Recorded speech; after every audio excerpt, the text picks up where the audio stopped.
Selamat siang Pastor, selamat siang teman-teman. Kami dari kelompok 4 ingin melakukan presentasi mengenai materi kami yaitu Gereja Katolik. Tapi pertama-tama,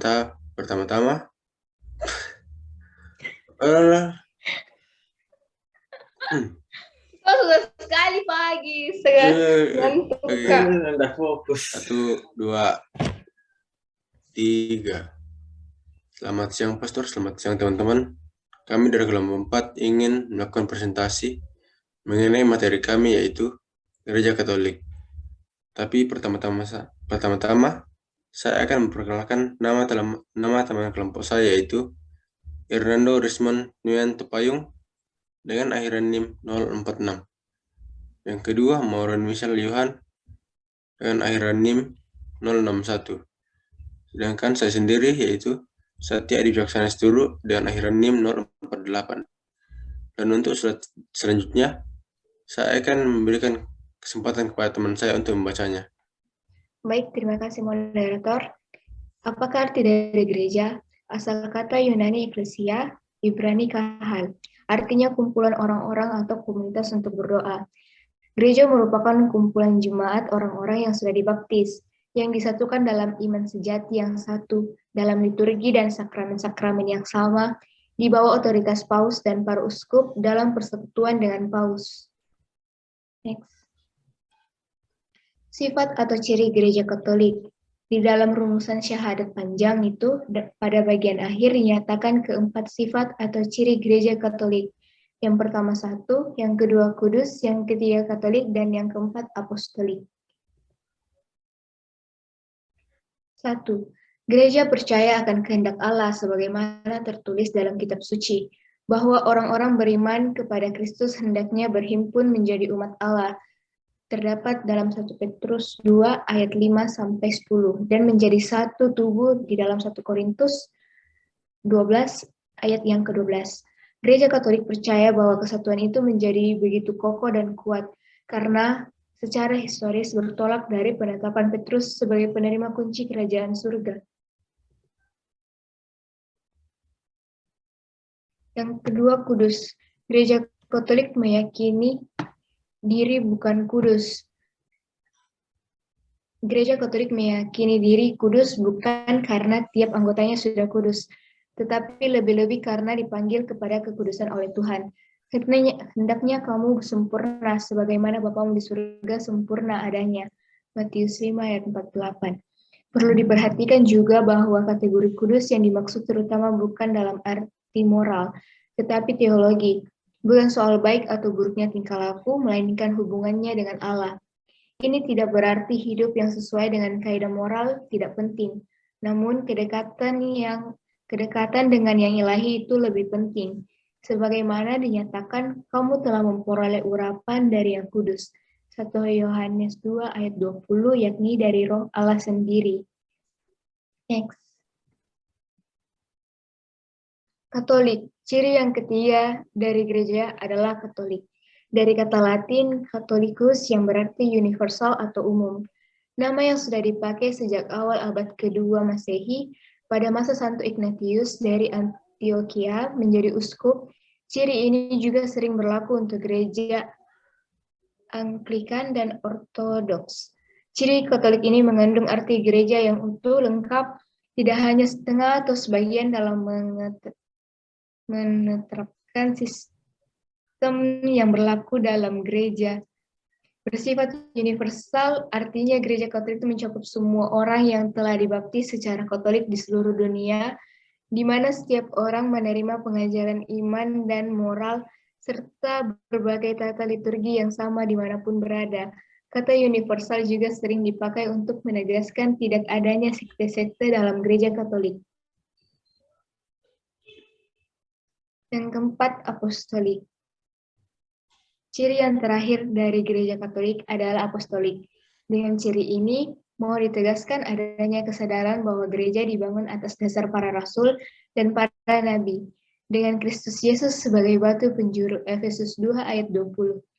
Gereja Katolik mementingkan hubungan historis turun-temurun serta para rasul dan pengganti mereka, yaitu para uskup. Dengan demikian juga, Menjadi jelas mengapa Gereja Katolik tidak hanya mendasarkan diri dalam hal ajaran-ajaran dan eksistensinya pada kitab suci, melainkan juga kepada tradisi suci dan magisterium gereja sepanjang masa. Sekian dari saya kembalikan ke moderator. Dan untuk slide selanjutnya, saya akan mempersilakan kepada teman saya lagi untuk membacanya. Sakramen dalam Gereja Katolik. Kata sakramen berasal dari bahasa Latin sacramentum, yaitu hal-hal yang berkaitan dengan yang kudus atau yang ilahi. Sakramen juga berarti tanda keselamatan bagi Allah yang diberikan kepada manusia. Sakramen baptis. Ini adalah sakramen yang menjadi dasar kehidupan sakramental tiap umat Katolik. Dalam rencana penyelamatan Allah, pembaptisan amat sangat penting. Penerimaan sakramen Gereja Katolik ini dilakukan dengan pemercikan air pada dahi dengan kuasa Tuhan dalam nama Bapa, Putra, dan Roh Kudus. Kemudian diolesi minyak suci dan diberi kain putih serta lilin menyala sebagai lambang akan dosa asal yang telah dihapus dan siap untuk menjadi terang bagi semua orang. Yang kedua, sakramen Ekaristi. Ekaristi merupakan sumber dan puncak dari seluruh kehidupan umat Kristiani. Dalam Ekaristi, kurban Yesus disalib akan dihadirkan. Kurban Yesus adalah puncak dari segala bentuk keselamatan dan juga sejarah penyelamatan. Kurban-kurban binatang seperti misalnya dalam kurban Paskah berupa anak domba hanya melambangkan kurban yang paling utama, yaitu Yesus sendiri yang adalah anak domba Allah. Yang ketiga, sakramen tobat. Dalam perjalanan hidupnya, manusia pasti melakukan kesalahan dosa melalui pikiran, perkataan, maupun perbuatan. Dosa membuat manusia jauh dari Tuhan sehingga hadirlah sakramen tobat yang bisa kembali mendekatkan kita kepada Tuhan. Kuasa ini diberikan oleh Tuhan Yesus sendiri kepada para rasulnya dalam kitab Yohanes ayat 20 pasal 20 ayat 22 sampai 23. Sehingga sakramen tobat merupakan wujud pengampunan dari Yesus sendiri atas semua kesalahan dan dosa-dosa manusia. Hal ini bukan berarti manusia terus bisa melakukan dosa, namun sebaliknya manusia harus punya tekad untuk tidak melakukan dosa itu lagi. Yang keempat, sakramen Krisma. Sakramen Gereja Katolik selanjutnya adalah sakramen Krisma atau penguatan.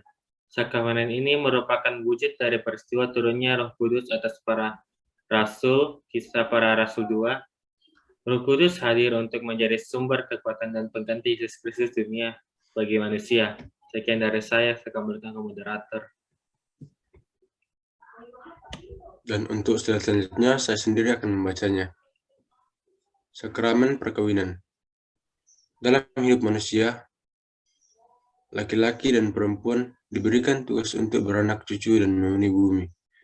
Dalam kitab Kejadian. Sebelum itu terjadi, pasangan tersebut harus diikat dahulu menjadi satu dalam sebuah ikatan suci sakramen perkawinan. Dalam Gereja Katolik, sakramen perkawinan sifatnya tidak terceraikan.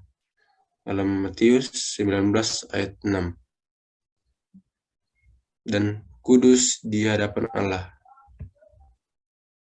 Next, sakramen perminyakan. Sejak manusia jatuh ke dalam dosa di Taman Eden, penderitaan dan penyakit menjadi salah satu pengalaman universal yang wajib dialami oleh setiap manusia. Yesus memenang penyembuhan jiwa dan raganya sebagai kesatuan atau bagian dari perutusannya sebagai Mesias, anak Allah yang hidup. Dalam perjalanannya, Yesus juga telah mengampuni banyak orang, menyembuhkan orang sakit, memutahkan orang kusta, menyembuhkan yang lumpuh, dan lain sebagainya. Next, sakramen imamat. Dalam sejarah keselamatan, umat Kristiani secara mempunyai iman sebagai perantara Allah dan umatnya. Para iman ini mempersembahkan kurban untuk memulihkan dosa manusia dalam ibadah atau karya-karya lain.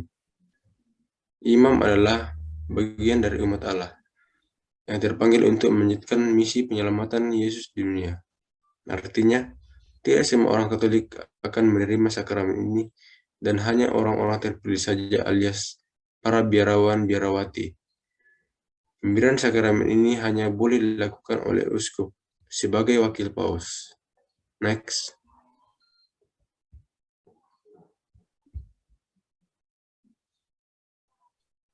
Sekian presentasi dari kelompok kami. Mohon maaf atas apabila ada kesalahan yang kami lakukan. Terima kasih. God bless you.